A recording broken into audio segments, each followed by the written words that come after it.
back to another video. Today is Alternative Future of the World Season 3. I was going to say in the last video, but we didn't have a last video. That was last season. And the last season, go watch finale now. I don't want to sound demanding.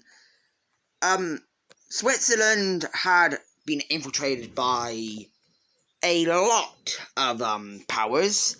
And it led to the world being sent back to modern day. But this is obviously not modern day we're used to. This is modern day with empires from the past. I think some of the most notable ones is Russian Empire, Qing Dynasty, and, well, this is definitely probably my most notable one. The Mexican Empire's back in all its glory. We have the Inca Empire, we have the Brazilian Empire, we have the British and French Empire, but kind of taken down a bit.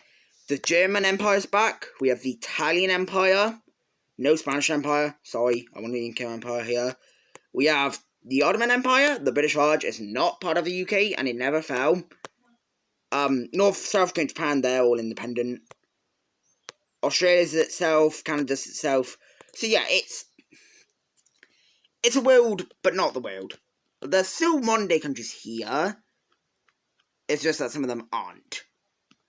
Like, more of the stronger areas kept with the, World War I and World War II never happened. The Austro-Hungary Empire, Austria-Hungary still collapsed in this universe. Speaking of collapse, Switzerland is a complete and utter just death area. There's like nothing here. Everyone died in it. Oh my god, what am I doing? Everyone died in it, so there's nobody left in Switzerland. So Switzerland might be gone for this series. Nobody knows that because, well, they don't have that dome. They have nothing, really. Every other country, it's fine. For rankings, it's weird. Because the USA is not as powerful as it was. The Mexican-American War never happened. So Mexico's grown in strength. Obviously, their own areas are pretty useful. The United States probably still in top 10, I would say. I'll put maybe Qing Dynasty or Russian Empire number 1. Maybe British Raj number 1, that's a maybe though. Mexico's probably in top 5, same with Inca Empire. Actually, maybe not. Maybe the UK up in top 10, I think France as well. So yes, this is Monday in 2024. So yeah, we have a lot of things to get over here. Let's begin, I guess. So now with this new world, whoever is left in Switzerland is panicking. Like, they're panicking, they're just they're throwing stuff around. There's no alliances, NATO was never created. This is the opposite of what Switzerland wanted to happen. So this is a world where NATO, the UN, and none of that exist. Same with the last season, but this is, like, completely gone. There's nothing. There's not even, like, a fragment that could be called the UN or NATO. There's none of that. There's no allies, there's no nothing. World War II never happened, so France and the UK are not on good terms. The Napoleonic War still happened, but these two are not on good relations. Same with Spain and Italy. So Europe is not on good relations at all. Relations in this world are basically done now. Like, no relations are the same. Well, they probably are the same. Like, yeah, okay, that's definitely some of that the same. I guess we're just gonna get on with it. So we're gonna get off of the Ottoman Empire, who is a strong country. They're probably in the top 10. I don't know how rankings go in this world. Just make it the rankings. I don't care. The Ottoman Empire wants to be an expansionist country, but also doesn't. This is a bit of a weird leadership it has. There's two sides, basically, in this country.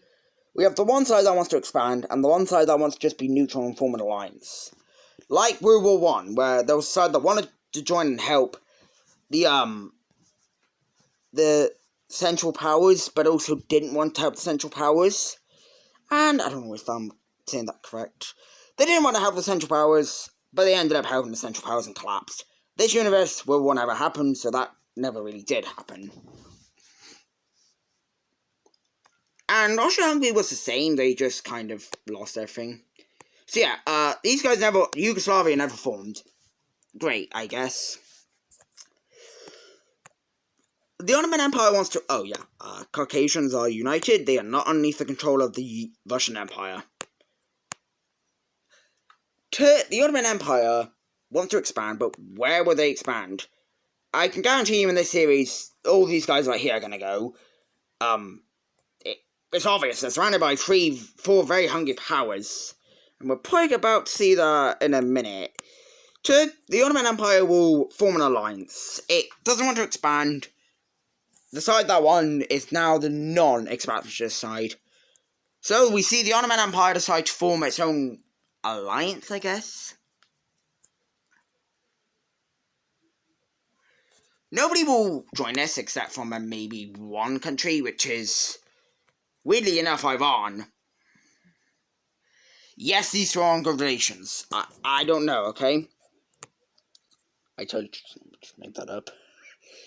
Anyway, let's get to Europe. Oh, what a hell fest this is about to be. The Russian Empire is gonna be probably the main focus for the next few episodes. The Russian Empire will go to war with Slovakia, and do I need to even mention this? Slovakia gets absolutely destroyed in this war, not even any chance of fighting back against this monster. And they get fully annexed into the Russian Empire. Why does the Russian Empire do this? They just want more power, because of this alliance is kind of scaring them.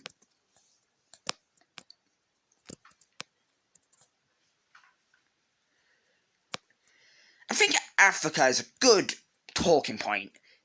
There are independent countries and non-independent countries. We have the Swahili Coast, which is, I guess, the East African Federation. We have South Africa, which never had Namibia break away. And then we have Morocco split up with Western Sahara being independent. So it's strange. The French and the British don't expand anymore, because if they keep expanding, their empires will most likely collapse completely. We do kind of see, like, some stuff brewing up here in, like, Southern Africa. A lot of these countries don't get along. The only countries I say get along is Mozambique and Madagascar, the East African Federation and Zambia, and the DRC and the ROC. That's actually one in real life, but they get along. It can't be a Alternative Future of the World series without Chad, obviously. We might come back here later, episode 2, but for now, yeah, let's just say, Italy wants to do some suspicious stuff down here, and, well, let's just say the East African Federation might not stay together in this episode. I'm just talking about, like, the continents that kind of just separate. I don't know if they would have anything happening. Inca Empire is neutral, all North and South America really neutral. Oceania looks the exact same as modern day, and same with season 2. Asia's definitely interesting, because we have no Central Asia, Pakistan, or China. It's these guys that are now at each other's throats. India hates China, India has good relations with Russia, China hates Russia, China hates India. Yeah, it's kind of a mess. I just think I'm gonna have to get used to calling them Qing, British Raj, and Russian Empire. Sorry, I'm just gonna call Russia Russian Empire. I'm just gonna give up. Let's just head to.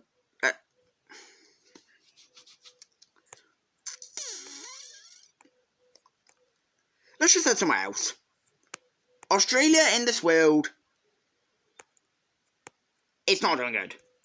Unlike real life, Australia in this universe is completely failing in everything. They declared independence from the British Empire, but they didn't stick with the British Empire, so they didn't get all the natural resources they would have.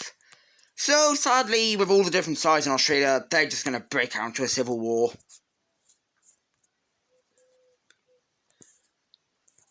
We have a, like, kind of a communist revolt down here in the south, which wants to re-liberate the old government and just prove that there needs to be a change in the Australian government, which obviously is bad, because this is right by Sydney, which is actually the capital of this country now. Finding for the Civil War, we only have one more, and it's actually quite a big one, but not that strong. Western Australia will break away. I have no idea what to call this. Into its own rebellion. And Australia's not going to be able to fight this. It's just too much at once. The Communist Revolt will do amazing in this. Australia's very weak. This Communist Revolt has a lot of people. They take over Sydney even without even trying. And they'll begin smashing into some more important areas of Australia. The Purple Team, kind of only having Perth as its main area, will invade the coast a little bit. But they don't really focus on much, because, well, they're mostly going to grab the land when When Australia collapses.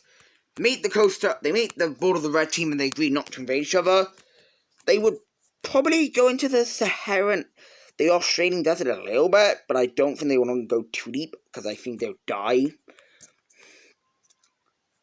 We see still, like, amazing moves being made by the Communist Revolt as it just slams up through Australia, and eventually Australia will give up and agree to peace with these two sides. So let's take a look at this peace treaty. So the Communist Revolt will get, I want to say the most amount of land. What am I doing?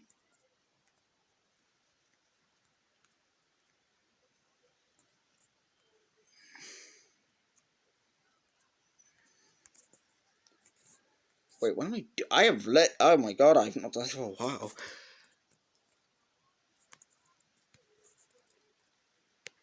That's too thick.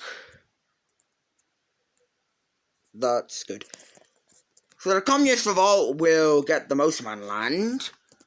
No, they won't, actually. They will snatch a massive chunk for Australia, actually even taking the capital. So Australia's new capital will probably be moved up to one of these major cities. I forgot the names. Brisbane? Or is that not there? Most of the cities are the same, to be honest, in this universe. We also see Western Australia get independence and grab a big chunk of land. And for once, this series might actually have a lot of stuff happening in Oceania.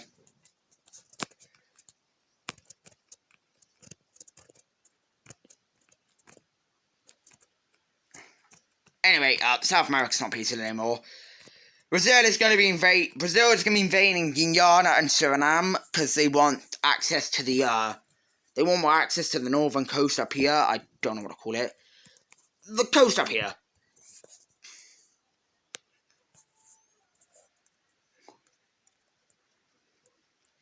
Now, why aren't they invading French Guiana? One reason. France. It's owned by France still.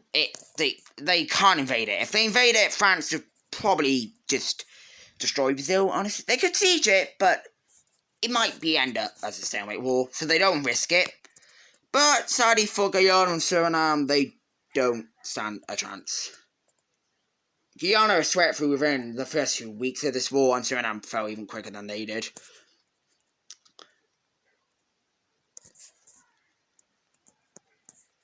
And sadly for these two, they do not stand a chance, as they both get annexed into the Brazilian Empire, which, if you're wondering, the Brazilian Empire and Inca Empire are on, horrible relations.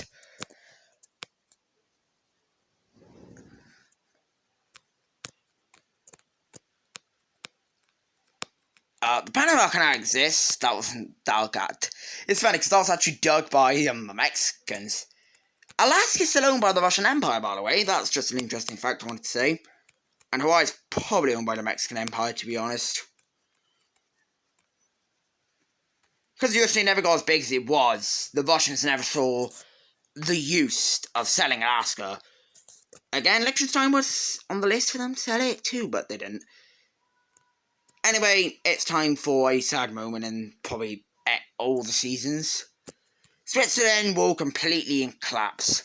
There is no government, there is nobody living there. The time machine destroyed everything, and Switzerland is more of a wasteland now. And all the three countries surrounding it, except from Austria, because they're not strong enough to get land. They're still getting over that collapse, kind of, because it didn't happen that long ago. They're all going to snatch land. France will take a little bit here. Italy will take that bit there, and Germany will take the rest. So everyone, say F in the comment section for Switzerland. Probably the longest running country in the whole series. But we got bigger countries that will take place of Switzerland.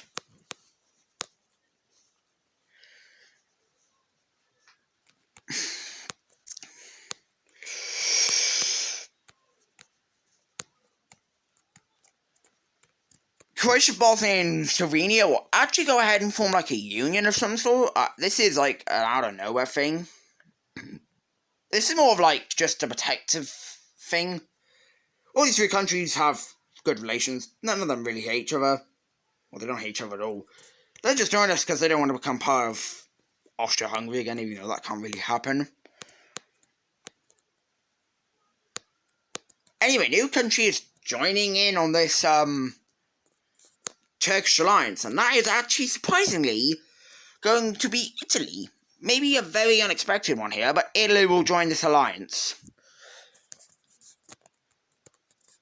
The people of Italy voted 76% for joining this alliance and 24% to not.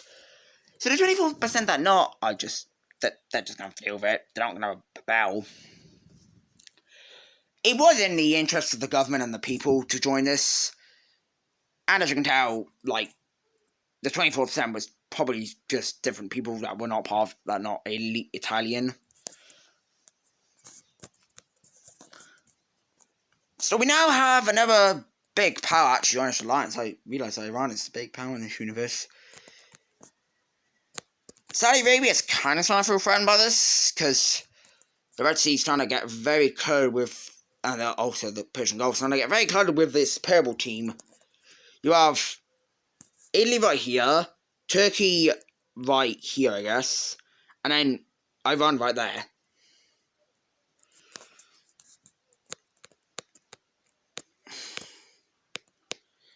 Anyway, that's going to do it for part 1. Not much happened, because this is kind of the beginning episode. So, I'll see you in part 2. If you want to see the series continue, and maybe even season 4, I guess just I don't know. This might be a 20 episode one. I don't know if I'm going to do season 4. I don't really want to, but we'll see. Anyway, I really hope you enjoyed this one, and I'll see you in the next video. Bye.